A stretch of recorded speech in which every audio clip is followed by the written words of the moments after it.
Welcome to YOUGOINT International Network, where Jesus Christ is the source of all our spiritual, mental, and physical needs. Thank you for joining us.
Good evening. Welcome to YOUGOINT International Network, and we are presenting a new YouTube channel called the Source Connection. So we know that Jesus Christ is the source of all our needs. And today we're going to speak about a topic, the unity in Christ, or the spirit of unity.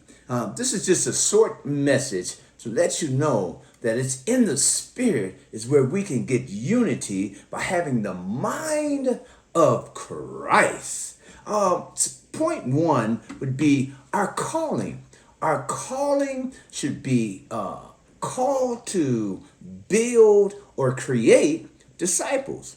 Now, if you are going to create disciples, of course, you ought to be a disciple yourself. And being a disciple is actually being a follower of Jesus Christ. And being a follower of Jesus Christ, which we call Christians.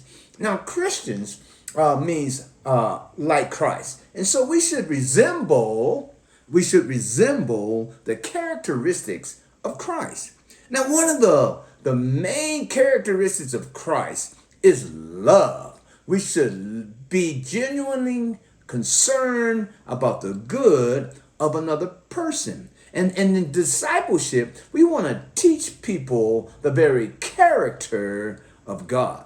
And the character of God, is, as I said before, is love. And then the next characteristic, now character means your different behavior traits. How do we behave as people, as Christians? Now, Christians, we have a call to be different, to be holy. Now, holy is not something that's so far off that you can't obtain it or you can't be holy.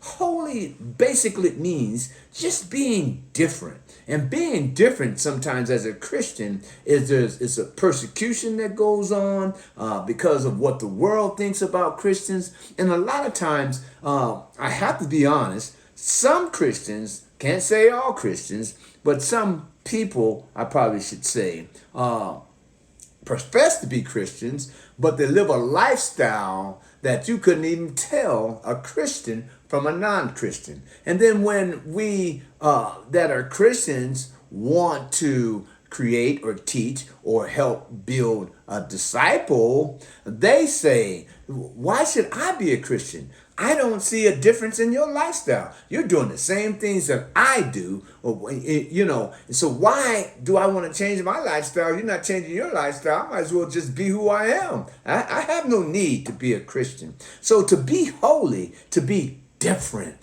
to be, the word of God said, if I be lifted up, I will draw all men unto me. And so in our lifestyle, the way we live, the way we treat people, we should be different. We should be humbling ourselves, right? Looking out for the good of another person. Sometimes you just need to look out and ask them, how are you feeling today? Is everything okay?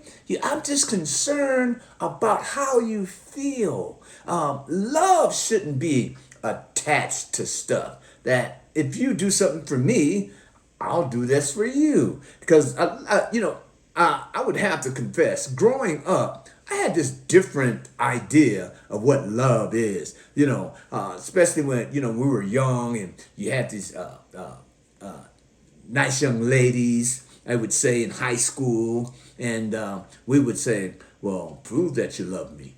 Well, if you do this for me, then that proves you love me. So love, growing up, for me, was attached to stuff. Attached to you doing something for me, showing me that you love me. But when I came to Jesus, the source of all our needs, and when I came to Jesus, I realized that I had a different definition of what love is.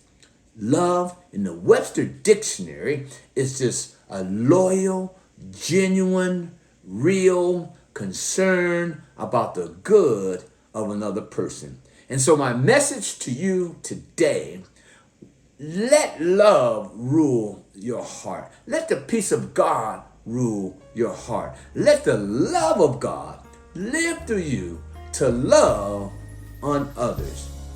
Thank you for joining me for the Source Connection. For we know that Jesus Christ is the source of all our needs. Until next time, God bless.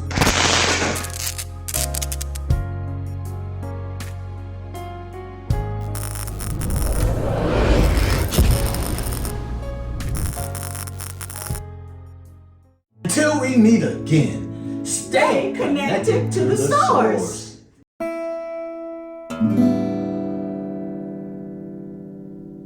Welcome to the Source Connection, where Jesus Christ is the source of all your spiritual and physical and mental needs. Well, today I want to present to you a book. Yes, my book. Yes, I'm an author. And yes, my amazing wife is the co-author of Victorious Change. Yes, my wife Valerie helped me to write this book. My story became our story. 35 years of drug addiction, sleeping on the streets, sleeping behind dumpsters, and today we are happily married. It's been 8 years, and this book of Victorious Change talks about the victories in our life, talks about how we surrendered to God, and today the blessings of the Lord has chased us down and overtaken us. I tell you, and I'm going to tell you, and I'm going to keep telling you, you have to have this book, Victorious Change. It will change your life.